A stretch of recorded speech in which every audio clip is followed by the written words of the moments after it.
single. Maybe after. No, not if you got a girlfriend.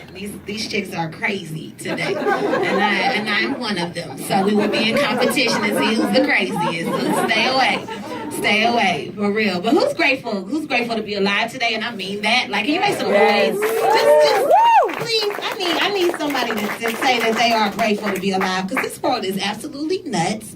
I'm not gonna freak everybody out by talking about the crazy stuff just yet, but I will before we leave. So, white people in advance, please laugh. It's still okay, I promise. I'm not gonna lose it on stage or anything. I won't have a meltdown, I promise. But I do want to talk about living in California. As you can see, I have like a Cali Life hat. I figured like maybe I'll wear this. I didn't really mean to wear it, but it matched. So I was like, okay, let's talk about Cali. Who's from Cali, first of all? Anybody? That's weird. Usually everybody's not from California that I've met. But I'm not. I love this place. I've lived here for a while. But I've learned that California is a place where there's more than 3 topics that you cannot talk about amongst mixed people or even on a first date. You know, those 3 rules. You can't talk about politics, sex, or religion. Well, you can add water to this conversation. I've learned that here in California, it's not okay to have an issue with using water.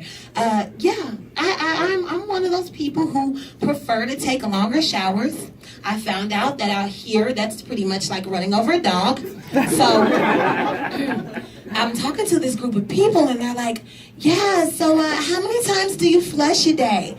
I'm like, oh, you know, does that really matter? It's pretty deep, right? And then they're asking me, you know, well, what type of shower head do you use? And I was like, okay, so it kind of sounds sexual. So I was like, okay, I don't think that's any of your business. But then they wanted to know primarily because they wanted to control my water use. And I'm like, oh, well, I don't know who made you the president of the Water Association, but since we're talking about it, I prefer to take nice showers. And so they're like, yeah, well, the rules are you should only take showers 15 minutes or less. And I was like, well, I like to take 30-minute or more showers, so I already broke that rule. But then I'm like, okay, so I realized that you guys have guidelines to take showers in California. And so then they tell me that I need to be using the trickle mode on the shower head. Now, did I know there was a trickle mode? No, because I've never used it. I'm like, well, it's funny that when I'm working out and when I'm walking in this hot sun, the sweat in my body doesn't trickle off. It comes out profusely, right? So that's how I prefer my water to come out. So that's what I'm going to use. I'm going to use a heavy, heavy, heavy water head. So they're telling me all these things, and then we start talking about flushing. Now, this is where I really got confused because they're like, limit your flushes per day. I was like, okay, so I need some details for this one. They told me that if you're just peeing, leave the water in, right? I'm sorry, it's not funny, but it is. Because I was like, so how does that work? And I'm like, okay, so I got a question. So if I come in and I gotta pee, and let's say, for instance, that the pee was already in the toilet stool. So I'm like sitting, and I'm like, well, wait a minute. I don't want to pee on top of somebody else's pee. So when is it okay to flush? And then I'm like, well, what if I sit on the toilet stool and then I started peeing and there was already pee inside of the toilet stool, and then I had to do the number 2? And what if it's a heavy number 2 and then it splashes? I don't want it to touch my cheeks.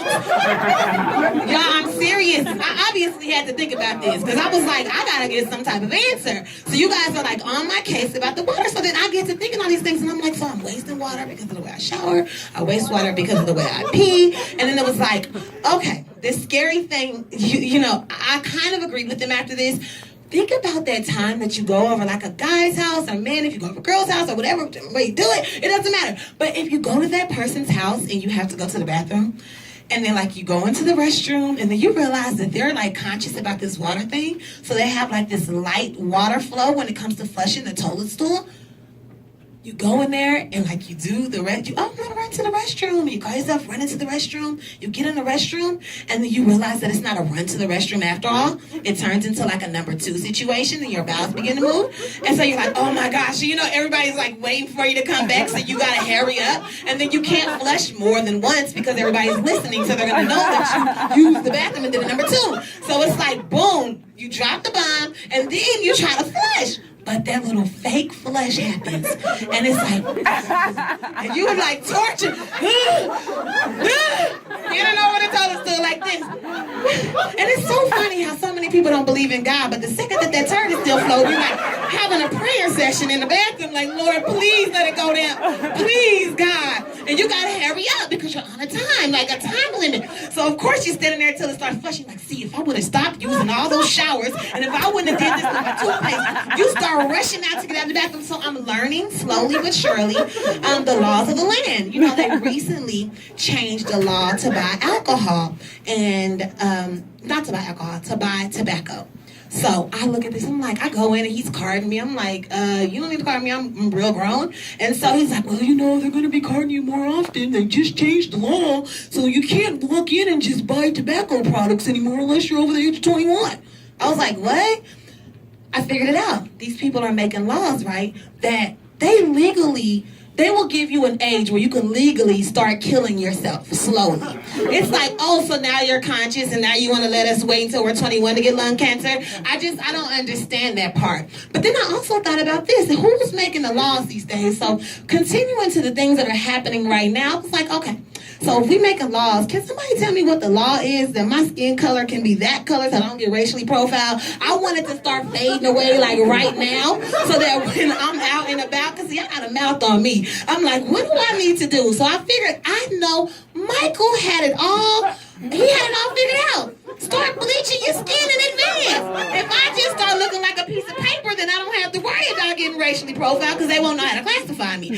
What do you check when you do your demographics? Other than black? Anything but that. So it's like at this point, I'm realizing I just walk around with my hands up already. I'm already surrendered, officer. I'm already surrendered. I don't have anything. I put Facebook Live on my hip. That's how I'm going to start walking around for the rest of 2016, and I'd advise you to do it too. So let's just have a moment of silence in all seriousness for those who did lose their lives. I genuinely want you to be careful. It doesn't matter what color you are, but if you are a person of a minority, I do think you should be just a little bit more careful. So bless all of you. Thank you. And have fun today. Have fun tonight. Be safe.